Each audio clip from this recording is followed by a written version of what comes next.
Your eyes pour the moonlight on my path as I turn my back to you. In the dead of the night, I walk with my family, away from my home, my street, my town, and what was till yesterday, my country. There are other families with us, snaking their way to Lahore railway station, in fear, pain, and certainty that their lives are not theirs anymore.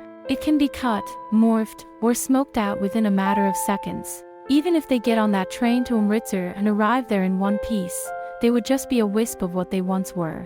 I walk with a volcano in my chest where my heart used to be. My heart is left crying on that terrace. The terrace where we used to meet under the moonlight, when it was still the moon that lit up the night. When your head covered in hijab was still in my reach, and the moon in my cupped hands was still in your reach. I carry a small load on my back as others. It will help us in getting to a new nation that is about to be my nation, and build a new life, from the ruins of a life that has been uprooted. The air is still. A rare gust of wind brings the acrid smoke, and wails, from people unknown, from the far end of the town that I can no longer call mine. I doubt if it would ever be yours either. You may be too numb to its embrace. My family moves in a huddle, alone, amongst a sea of people, clutching each other's hands, as if we could be more lost than we already are.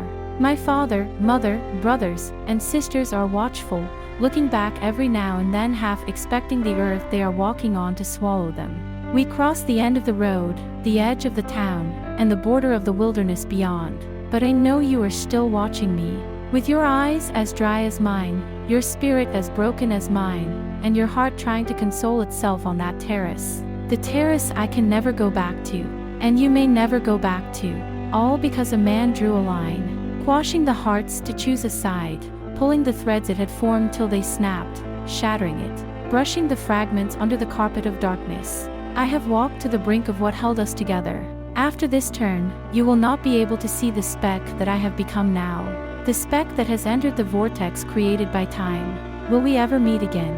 I don't know, but know this, till there is skin on my back and breath in my lungs, the air around me will whisper only one name, Yasmin. When the news of your family leaving town made no ripples in my family, I knew we were never meant to live together.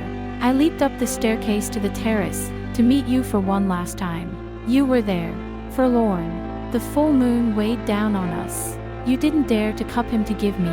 You just uttered 3 words, Jasmine, forgive me. It made my world crumble around me, slowly, one brick at a time. I didn't say a thing. There was nothing left to say. You left, with your family, along with many others, turning your back to me, walking away from a new nation that had turned its back on you. You didn't look back, till you reached the very edge of the drop from where you could never climb back, not in near future. I hoped you will stay safe. When you walked through the rubble and dodged the murderous mobs baying for blood, when you squeezed into the train, till you reached Amritsar, I know it will be a hard life for you. You will have to find a new place to call your home, new job to sustain your family, and a new heart to start making threads, tying you to new soil, people, and life. I wish you find someone to give the moon to, if not on a terrace, maybe by the campfire, to laugh with and share your stories before partition, and never stumble at my name when doing so. I thought I would never go back to the terrace, but you see, that is the thing about the people who get left behind. They have to revisit the terraces, houses, and streets that led to their hearts shattering into a million shards, and smile, even as the shards pierce their soul. Time will flow, upstream, for me, but it will flow nevertheless.